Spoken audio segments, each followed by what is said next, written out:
Hi, people. This is Gio from Gio's from the Roundtable, and Gio. See that? Gio's Real World. Yeah, that's the way I write it down on my website. Except Gio apostrophe S. No, none of those two dots over the O. I'm not German. And Real World because maybe that's how the multi-universe spells Real World in those places. So, anyways, back to Superman #1, Part 2. So we have to see the plane that she Lex Luthor. Now forget, Lex Luthor has the old armor. You know, the ones that it's known for, the way the old armor and everything. So all of a sudden, he feels, he thinks the squad's behind him. So he's like, okay, squad, I'm going down because to present myself that the true hero of Metropolis is coming to give a nice speech to the people, to the fan and also to impress and he says probably since then to sweep Lois Lane off her feet, you know. So while he's landing, he sees all the press running towards him. He's like, wow, I mean, these people are amazed, they're impressed by my heroism. I'll be the best, most known heroism by seeing this plane and everything, me and my squad. So when he's landing, all of a sudden Lois Lane looks at him, taps on his shoulder, and surpasses him, goes there, good, but not good enough. And Lex goes, what the? On the side, he sees something, and he sees his squad is there, all the squad. So he goes there. If my squad is there, I'm not there. I don't. And then you hear the plane going down, and the plane's engine on. So automatically, I have no idea what it is. I go, so who? I'm gonna take this out because yes, you guys don't see me, but you can see Geo. And he goes there. So who's doing the plane?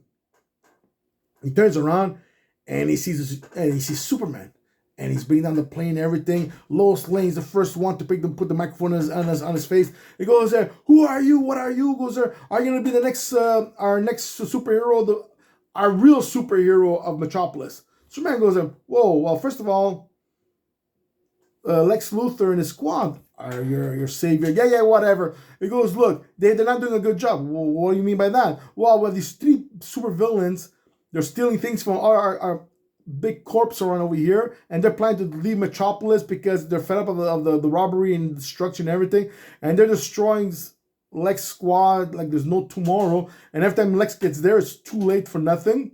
He goes, maybe we need someone like you, a superhero like you. He goes, you're the man. You're our Superman.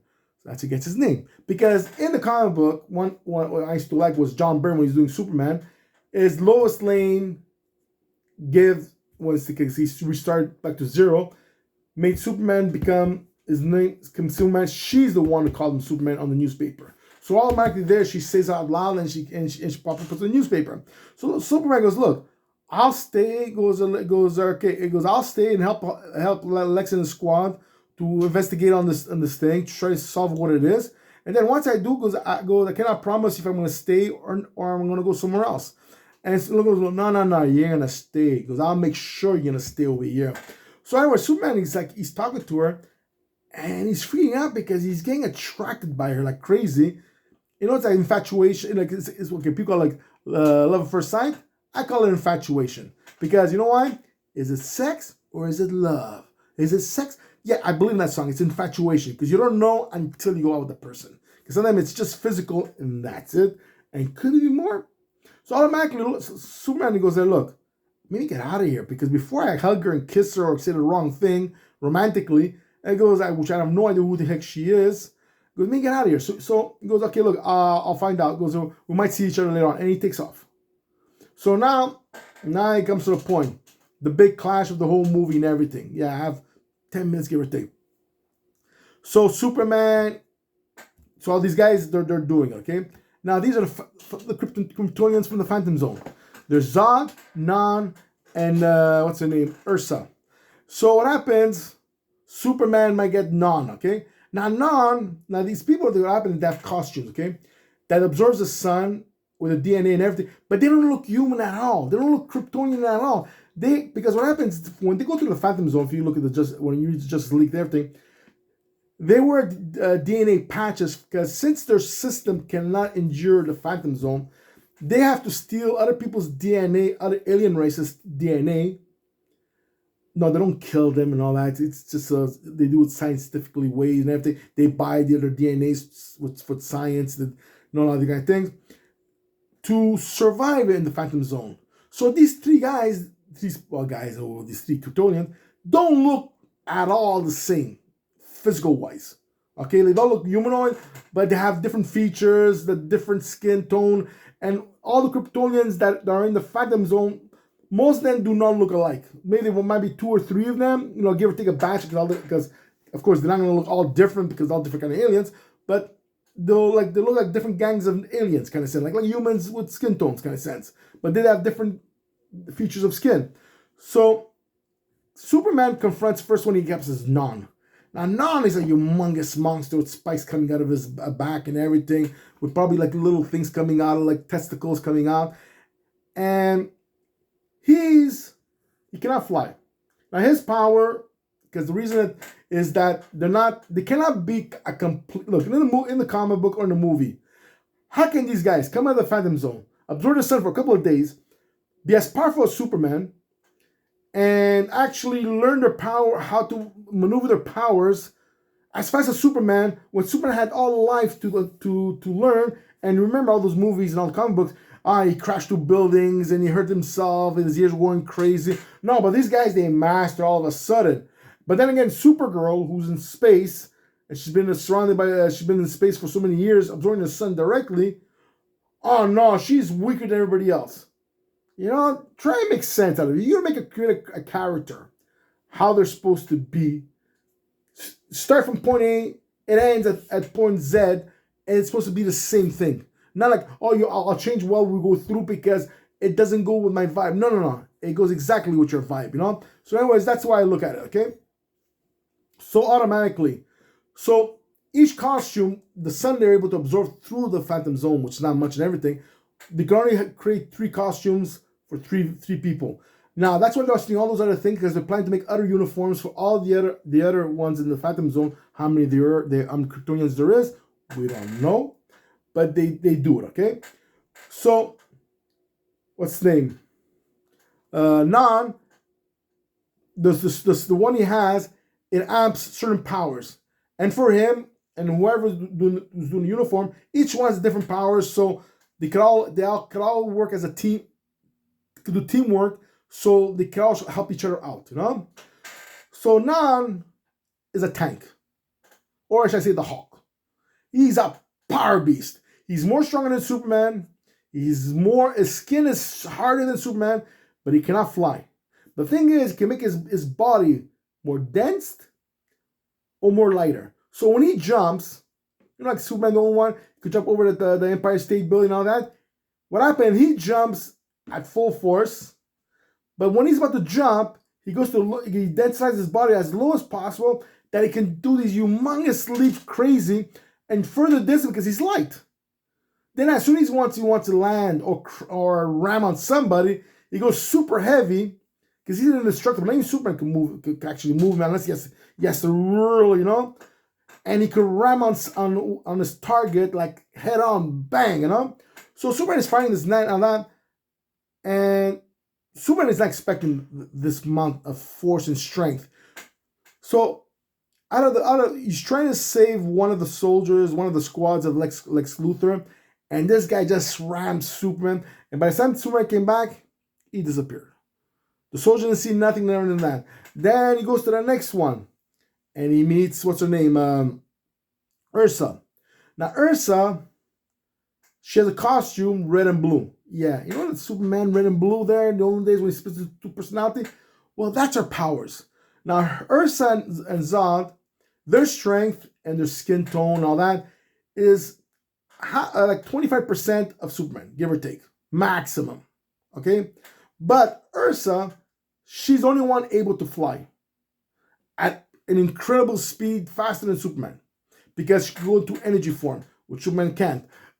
She's able to fire these from her eyes, heat energy, but microwave. Not like Superman is heat energy.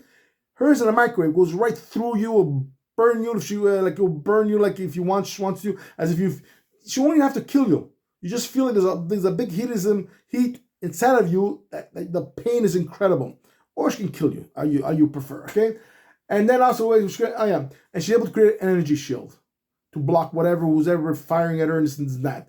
So she's fighting at Superman, okay? and she's like Superman trying to fight her since it's not. Lex gets involved. She demolishes his uniform, his armor, robot, whatever, his armor, and Superman tries to save Lex Luthor, and then when he's trying to fight her in this sense, she disappears, and then after Superman, like Lex Luthor gets up, he goes, no, we have to go. He's half damaged. Superman goes, look, sit down. Yeah, but there's another one that's getting stolen since it's not. So Superman fights with Lex. Lex goes in there, and it was Zod. Now Zod, don't forget, General Zod.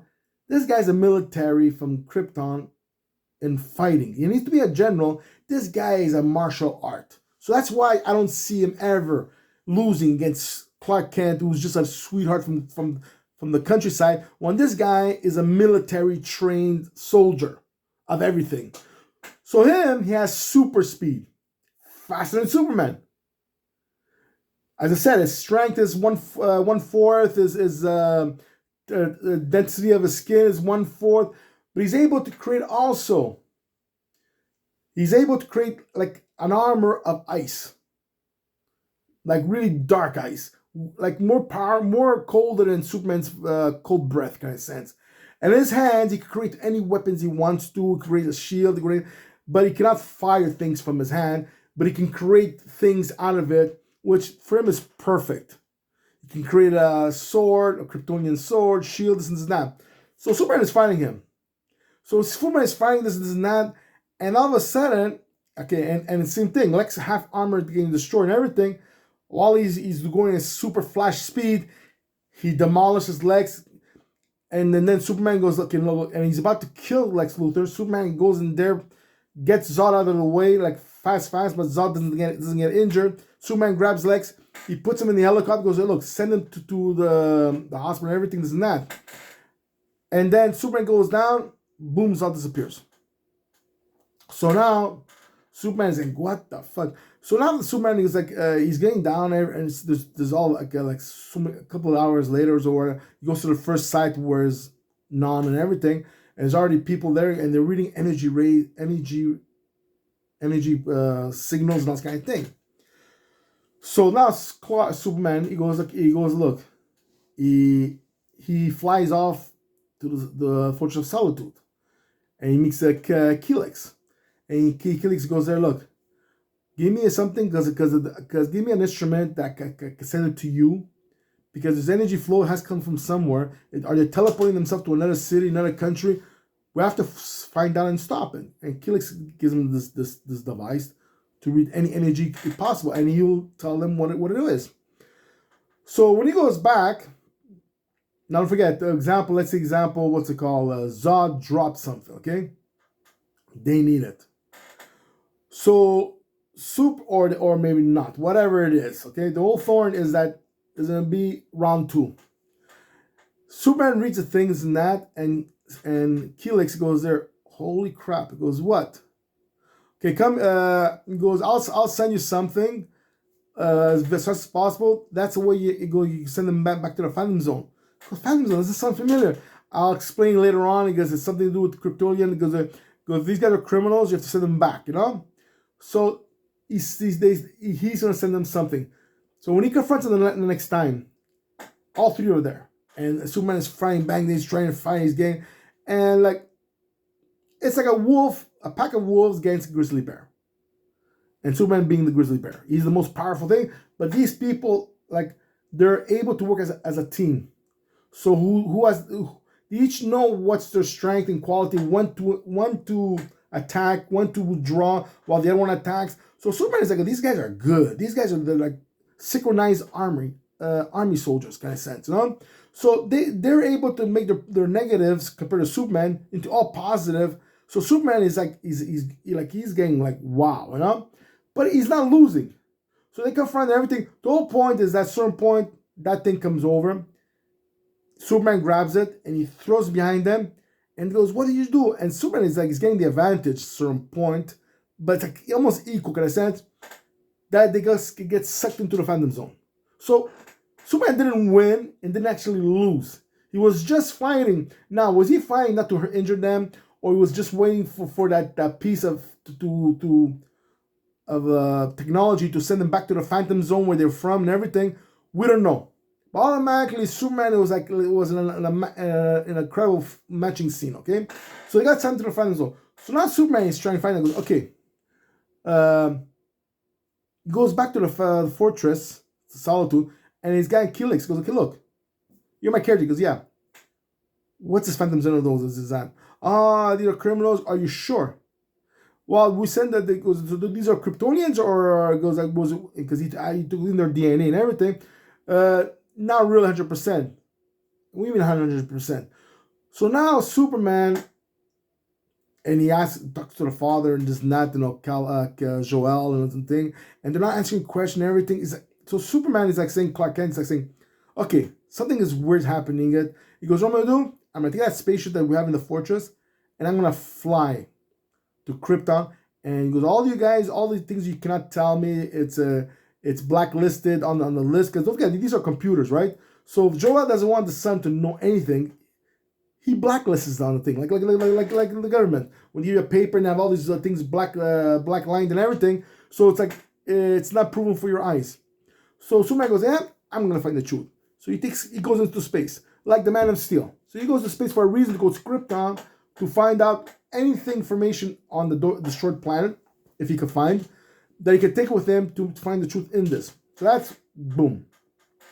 2, now you see near the ending, and you see Lex Luthor, he has his whole squad, and he's getting a team, and one guy comes in, and the squad looks at him, all these whoever they're master criminals, Steel, who works for Intergang and everything, okay? And this guy comes in and goes, you look familiar. He goes, yeah, he goes, what's it called? Lex Luthor goes, look, this guy, I knew from a long time ago, he was foretold me what would happen, and he was right when he was working in a circus. He was called the Amazing Brainiac. He goes, his name is Milton Moss Fine. Yeah, you see where I'm going with there? Yeah, the future Brainiac. But I'm going to change everything later on, okay? So because Superman, so Lex he can't stand Superman, because first of all, he helped him once. It made him look like a little worm. Then 2, he saved his life. Now 3, everybody in the news and everything, they're talking about Superman. Goes, where's our hero? How come he has to leave Metropolis? Where did he go? How come he cannot be? Because Superman, before he left, he goes, look, for now, goes, I gotta be secluded from you guys. For now, I have a mission and everything. But if I do come back alive and everything, it goes there. I'll make sure my first stop is Metropolis. So now the newspaper saying like the greatest superhero ever. They don't say could he be the biggest superhero after Lex. No, he is the better superhero than Lex. So now Lex is in a rampage. So he has all these people and everything. He had all this satellite. When Superman is going back to the fortress and things were coming out from there, the piece of for all those 3 people to go to the Phantom Zone and all that, Lex was high tech and everything, was keeping track as much as possible. And where he was blurring up by the technology of the fortress, he was using other people's satellite and everything everywhere. So when he was able to, with all these people, they're gonna puzzle together and find out where this fortress is, or the base. Because nobody knows he's alien or not yet. They think he's human. They call him meta-human. So they think he's a meta-human. They don't know he's an alien yet. So that's how you're going to find out. And that's how I finished part 1 of Superman, the movie. So that's it. Gio's out. Subscribe. Give me your update. Give me your negative to positive opinion. I'm for it. And that's it. I'm looking at this in case I forget anything. No, that's it. So you guys take care. Gio out. Bye-bye, guys.